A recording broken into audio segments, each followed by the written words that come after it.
Assalamualaikum warahmatullahi wabarakatuh.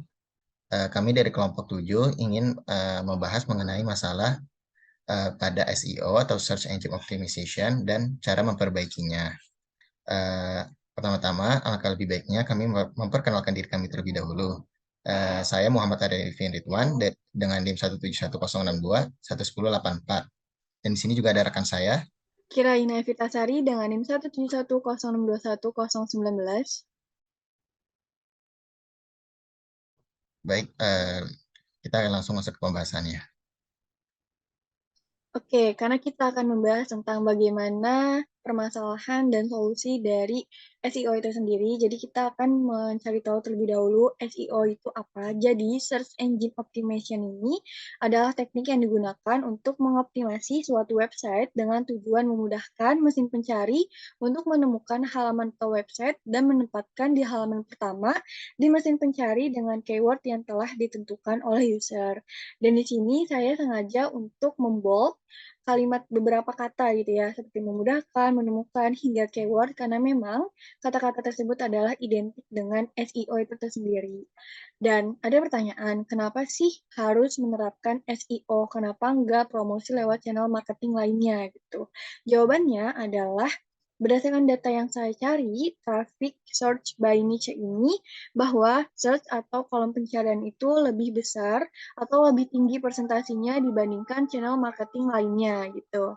Dan di sini jumlah traffic itu benar-benar berpengaruh terhadap keberhasilan website untuk mencapai tujuannya.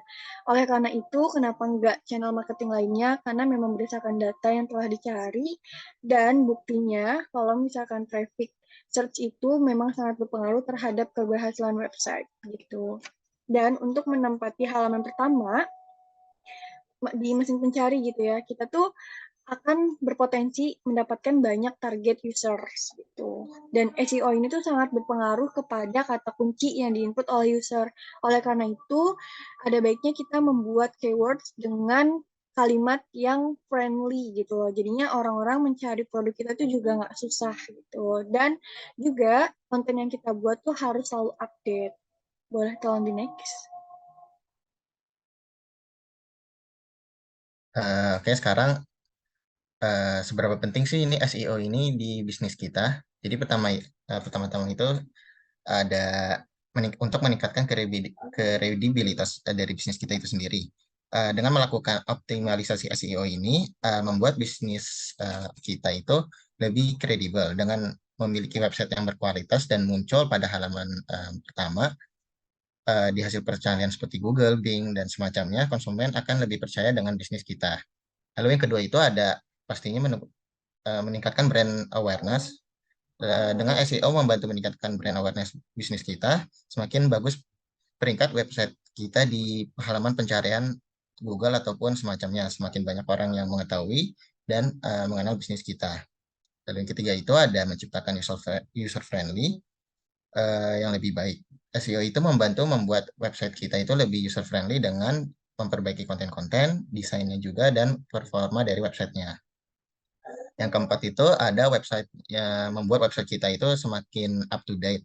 Dan dalam proses optimalisasi optimisasi SEO ini, kita akan memperbarui konten dan struktur website secara teratur untuk menjaga agar tetap relevan dan sesuai dengan tren yang sedang viral atau yang paling baru. Dan terakhir itu juga ada SEO itu bisa dibilang lebih murah dan jangka panjang dibanding dengan metode pemasaran lainnya seperti iklan berbayar. SEO cenderung lebih murah dan memberi hasil yang jauh lebih baik.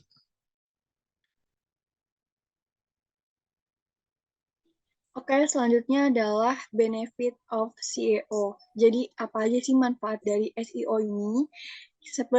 Sebenarnya kurang lebih sama gitu ya, sama yang telah dijelaskan oleh Arifin, namun mari kita membahasnya. Yang pertama adalah memudahkan audiens menemukan website.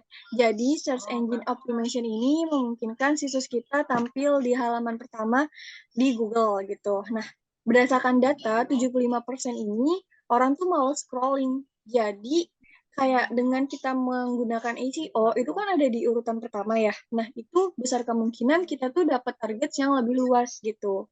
Nah, ibaratnya tuh kayak gini, kita membuka kulkas yang penuh berisi kaleng minuman. Pasti kan ada lebih memilih mengambil kaleng tuh di barisan paling depan nggak sih? Nggak mungkin kan kita kayak ribet-ribet ngambil minuman di paling belakang gitu. Karena kan pasti kita butuh effort nggak sih?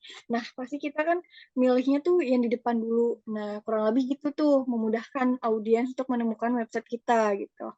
Nah, yang kedua, menjaring target audiens yang tepat. Jadi, algoritma Google ini tuh akan menentukan rekomendasi konten yang muncul pada halaman pencarian, serta ikut mempertimbangkan karakteristik audiens, mulai dari lokasinya, histori penelusuran, dan sebagainya. Jadi kayak contoh gitu ya, misalnya search intent website kita mengedukasi tentang informasi tertentu pada bidang skincare misalnya. Nah, kita tahu nih kalau target audiens kita itu lagi penasaran dengan niacinamide. Nah, niacinamide ini kan kandungan yang ada di dalam skincare itu sendiri ya. Terus kita membuat konten blog seputar manfaat niacinamide dan menginfokan bahwa brand kita itu ada kandungan dari zat si niacinamide-nya ini. Nah, dengan menerapkan teknik SEO tadi, konten kita tuh tentunya bakal berpotensi ditemukan oleh target audiens lewat Google itu. Dan kemudian yang ketiga adalah membangun brand awareness.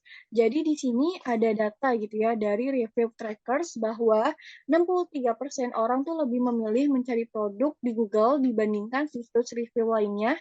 Mungkin boleh tolong di zoom, Arifin? Oke, Hmm. jadi kalau misalkan di gambar itu 63% kan lewat Google ya. Nah, sisanya tuh kayak Facebook, Yelp itu kan lebih rendah dibandingkan Google. Nah, oleh karena itu bisa meningkatkan brand awareness kita lewat Google karena ya itu tadi 63% orang tuh lebih mencari produk lewat Google. Boleh tolong di next? Yang keempat, kita masuk poin yang keempat, manfaatnya adalah meningkatkan penjualan dan konversi. Nah, di situ kan juga ada data gitu ya.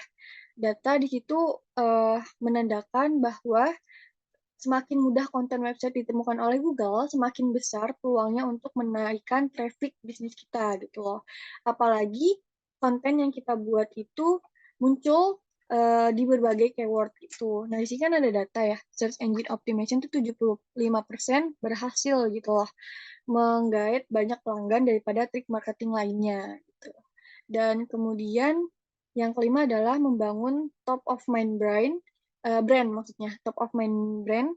Website bisnis yang berada di peringkat teratas itu biasanya menyediakan informasi yang lengkap dan gak heran gitu kalau audiens menganggap bisnis kita tuh selalu menyediakan informasi hingga produk yang mereka butuhkan. Alhasil tertanam gitu loh di pikiran mereka kalau bisnis kita pun bagus gitu. Karena kan yang udah tadi saya jelaskan ya, 75% orang Indonesia itu malas scrolling, jadi mereka beranggapan kayak, oh produk ini paling atas nih dalam kolom pencarian ya, berarti produknya memang banyak dipakai dan bagus gitu.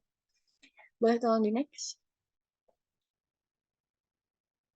Oke, jadi setelah kita membahas hal-hal basic, kita mulai masuk ke inti pembahasan nih, kayak masalah dan solusi peringkat situs web kita yang tiba-tiba turun dalam hasil pencarian Google gitu.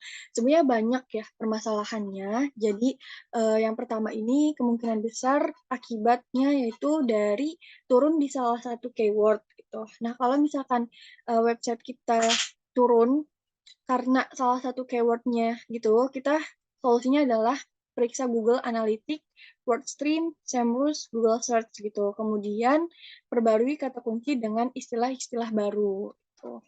Nah, kemudian yang kedua di sini adalah kemungkinan terkena manual penalty. Manual penalty itu apa? Jadi manual penalty adalah tindakan yang diberikan langsung oleh pihak Google gitu.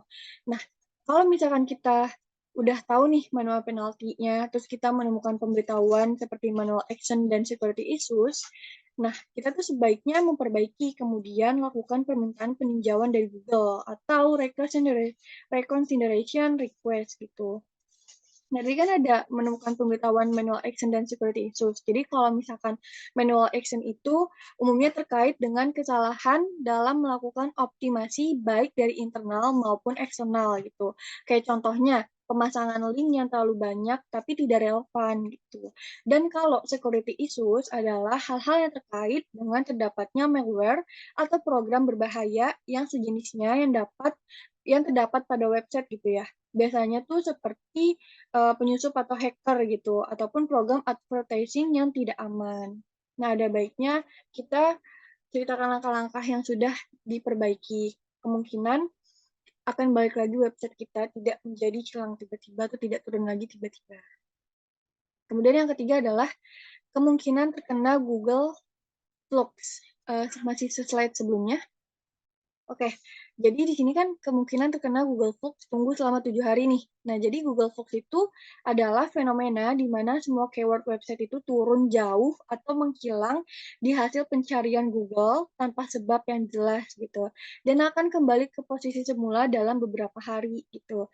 Jadi kalau misalkan kita terkena Google Flux nih, ya udah tunggu aja selama 7 hari. Kayak di gambar ini gitu loh. Ini kan dia turun ya. Nah, dalam 4 hari itu dia langsung naik gitu. Nah, tapi selama 7 hari itu, kita jangan yang diem aja. Sebaiknya tuh kita secara aktif mencari informasi gitu loh. Kayak kembali ke akun webmaster, periksa apakah ada crawl error, sitemap error, no index dari robot txt, kemudian baca kembali Google Goldness-nya, atau pedoman cara membuat website yang baik, terus juga aktif bertanya di forum bantuan webmaster Google, dan yang terakhir, browsing ke forum-forum webmaster ataupun lewat pencarian Google mengenai adanya update algoritma Google terbaru. Gitu. Boleh tolong di next? Nah, selanjutnya kemungkinan terkena pukulan pembaruan algoritma Google atau algoritma update hit gitu ya. Jadi di sini itu kan ada gambar ya di layar. Dia tuh terkena algoritma Google Feed gitu. Nah, kalau misalkan udah kena kayak gini, kurang lebih bisa juga balik ke 7 hari gitu ya.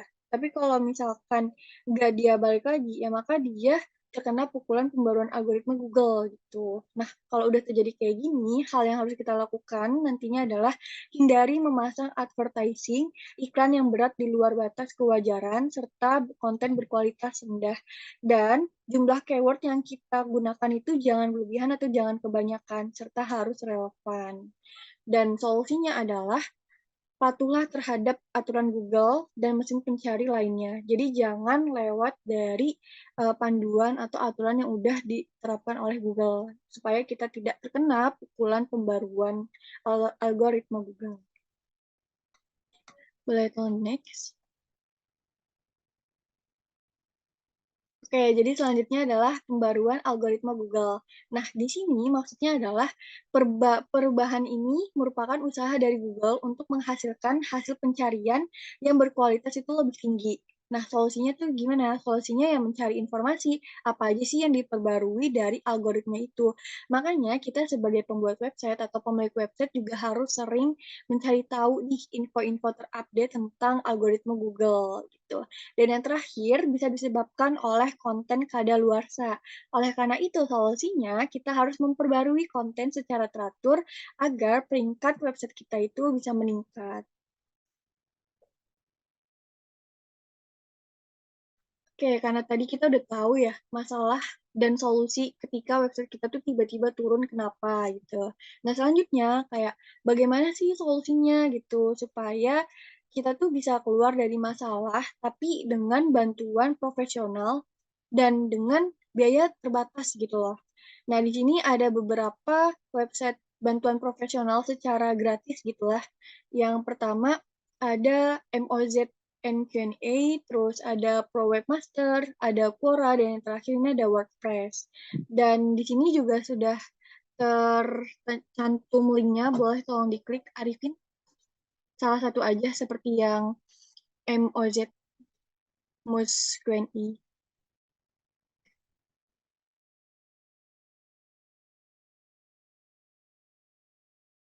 Oke, mungkin terkendala aja kali ya. Dan mungkin itu aja sih yang bisa saya jelaskan gitu ya.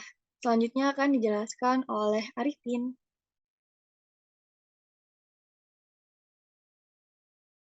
Baik, masalah selanjutnya ini gimana sih eh, jika website bisnis kita itu nggak terdaftar sama sekali di Google? Lalu gimana solusinya? Pertama itu bisa dengan cara memverifikasi indeks dari situs. Dengan cara melakukan pencarian langsung di Google dengan menggunakan perintah tanda kutip site, domainnya, nama domain bisnis kita.com. Jika tidak ada hasil yang muncul, kemungkinan besar situs itu belum terdaftar. Lalu langkah selanjutnya itu bisa dengan memeriksa robot.txt. Memeriksa file robot.txt itu pada situs kita, pastikan tidak ada perintah disallow, yang itu akan menghambat mesin pencarian seperti di Google untuk mengakses halaman situs kita. Jika itu ada, pertimbangkan untuk menghapus ataupun bisa memodifikasi sesuai kebutuhan dari bisnis kita. Lalu yang ketiga itu dengan cara periksa tag meta non-index. Pastikan tidak ada tag meta non-index pada halaman situs kita. Jika tag ini memberi instruksi kepada mesin pencari untuk tidak mengakses halaman tersebut. Pastikan tag meta pada halaman kita itu di-follow. Lalu yang terakhir itu dengan cara Google Search Console. Dengan cara mendaftarkan situs kita di Google Search Console dan memverifikasi kepemilikannya. Search Console ini akan memberikan wawasan tentang bagaimana Google melihat situs kita dan memberikan laporan jika ada masalah indexing yang perlu diperbaiki. Lalu masalah selanjutnya itu apa nih yang harus kita lakukan jika bisnis kita itu tidak mendapatkan peringkat atau nggak dapat sama sekali, malahan jika ketika itu website kita itu dicari menggunakan nama bisnis kita, mungkin dari Google, Yelp, ataupun situs lainnya. Yang pertama itu bisa dengan cara memperbarui informasi bisnis. Memastikan bahwa informasi bisnis di situs web dan profil Google My Business sudah diperbarui dan akurat adalah langkah yang penting. Hal ini sering dilakukan untuk memastikan pelanggan dapat menemukan alamat, nomor telepon, jam operasional, dan deskripsi bisnis yang tepat. Lalu yang kedua itu ada dengan cara Google My Business. Jika bisnis kita adalah bisnis bentuknya fisik, pengelolaan profil Google My Business yang lengkap dan diverifikasi dapat membantu memastikan bisnis kita itu muncul dalam hasil pencarian lokal. Lalu yang ketiga itu ada optimalkan konten situs web kita. Mengoptimalkan konten di situs web bisnis kita dengan kata kunci yang relevan dalam judul halaman, lalu juga deskripsi meta, tag header, dan konten adalah praktik umum untuk memperbaiki peringkat situs web di hasil pencarian. Lalu yang terakhir itu dengan cara mengoptimalkan konten situs web. Seperti yang tadi sudah dijelaskan juga sama Kirai, bahwa konten di situs web kita itu perlu isi yang berkualitas dan memberikan informasi yang berguna kepada pengunjung web kita. Faktor penting dalam peringkat yang baik di mesin pencari itu hal yang tadi sudah saya sebutkan. Konten yang relevan dan bermanfaat sering digunakan untuk meningkatkan peringkat situs web. Lalu kesimpulannya adalah Search Engine Optimization atau SEO itu adalah fondasi vital dalam strategi pemasaran digital bagi setiap perusahaan. Ini menjadi semakin hal penting di era di mana banyak konsumen itu mencari informasi dan produk melalui mesin pencarian seperti Google. Sebuah peringkat yang tinggi di hasil pencarian dapat membedakan antara sukses dan gagalnya upaya pemasaran online sebuah perusahaan. Oleh karena itu, memahami dan menguasai SEO adalah hal yang sangat berpengaruh kepada perusahaan. Oke, mungkin dari kelompok kami pembahasannya seperti itu ya. Jadi memang SEO itu sangat penting baik itu untuk bisnis ataupun lainnya gitu. Karena memang SEO ini secara data sangat berpengaruh terhadap traffic bisnis kita itu sendiri gitu. Selain memberikan banyak manfaat dan selain memberikan banyak benefit-benefit lainnya, SEO ini juga berpengaruh gitu terhadap kemajuan bisnis kita. Mungkin itu saja mengenai bagaimana solusi dari permasalahan SEO, dan apabila ada kesalahan, mohon dimaafkan. Kurang lebihnya, wassalamualaikum warahmatullahi wabarakatuh.